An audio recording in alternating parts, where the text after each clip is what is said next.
you went out of the country. You were with Bloomsbury.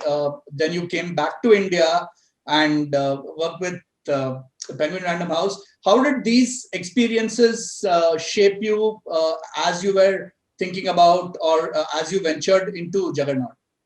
So, my first job was with Bloomsbury, and I was just so excited to have it. I had just finished college. I'd started working 5 days after my final exams as an undergraduate, and I've never stopped working. I never had time off. So I was really very excited. I was in London. I was this young girl. I was renting a flat with my best friend at the time. I just was so in love with all of it, with my job, with the city, with the glamour of it. I was completely starstruck. And that first day in Bloomsbury, I think, as a young assistant, your job is really secretarial. You make a lot of coffee, and in those days, you photocopied a lot of manuscripts. And so I spent a lot of time in the basement where the photocopy machines were, and that's where all the books were kept. Right. And so because I was, photocopying is really boring, let me tell you. I mean, you're photocopying 300-page manuscripts 10 times, 20 times.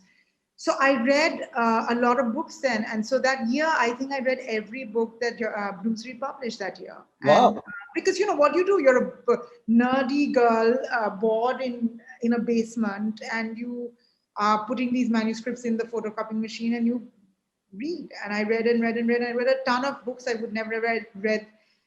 What my number memory would of that sort have of been? those early years was just being very enthusiastic, very gung-ho, reading a lot, doing everything. It's a thing I would advise anyone, just say, go for it. Like, I was a girl who, like, if the office needed cleaning on a Sunday, and someone said, oh, Chiki, can you go and open the door to the cleaner? I'd go and do it. I was, the kid with the bright spark in their eyes, just eager, like, I was not very cool or anything. I was just like, yes, anything you want. Random House was a very different case. I was 28. I was hungry to prove myself and show my mark in the world. I'd been given this prestigious job as editor-in-chief, but I really had very little experience to lead up to that prestigious role.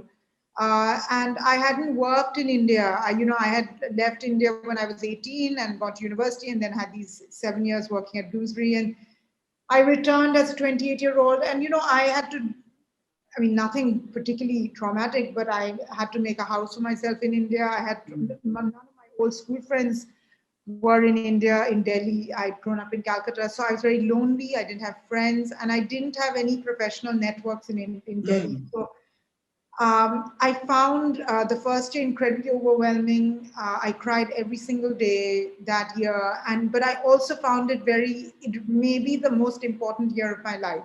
Okay.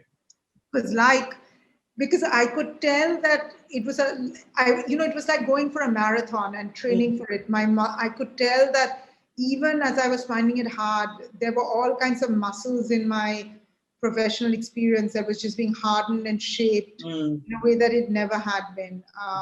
So it was a very intense year, a year of great highs and lows, a year that I will never forget, and a year that I feel actually good about looking back. Because even though I was crying, it was not that, there are two kinds of sadnesses. There's the sadness of despair, because there are real tragedies where, say, you have no money, or some people have died in your life, or real tragedies of lacking control, of being able to really look after yourself. And then there were hard years of the kind I had, where you're being challenged to the top absolute brink. And yes, it's incredibly hard, but it's not that there's tragedy in your life. So it's not a year of tragedy. It was just a year of being difficult. And it was a difficult that came with learning. It was not a difficult that came with lack of hope. So it was a year that I feel, looking back, very positive about. So those two things happened. And then I was in Random House, Penguin Random House, for I think 5 years or so, 6 years, and then became the publisher of Penguin India. And that was a great leap that actually I was very ready for. In many ways, much easier than the leap into Random House, because In Random House, I was 28 and I knew no one and I knew nothing. By the time I became publisher of Penguin India, those Yeah. muscles had hardened. I was ready to. And so, what Penguin India gave me was scale. It was the largest publishing house in the Right. country, and I was leading a team that was larger than anything I'd led. There many of these people were much senior to me, Right. etc. But with it was a great learning, but it was not a learning that was, in the extraordinary way that Right. India was. And then, by those times, by the end of Penguin, and then the company Random House and Penguin merged. So the end of Penguin Random House, I was completely ready for Juggernaut in the sense that I had worked in a small company and been Mm. helpless. I had worked in a large company and learned scale. Right. Um, I knew what it was like to do a lot of work by myself, which is what happens in a small company. Mm. Uh, but I had learned ambition in a large company, Right. which companies give you. And so all of those things were in my DNA, ambition, and yet the sort of, I used to buy the flowers in our reception in Random House.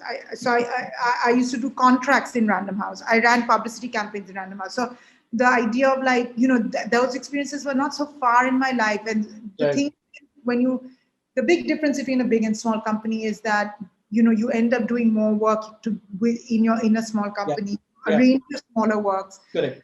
And in a big company, these things are stratified in different Right. components and Mm. departments, and you don't have to do those, right? So, Mm. so I could return to that mode relatively easily because while I had, that memory was still fresh. And yet, Penguin had given me huge ambition. Suddenly I knew I could make books that sold 100,000 copies.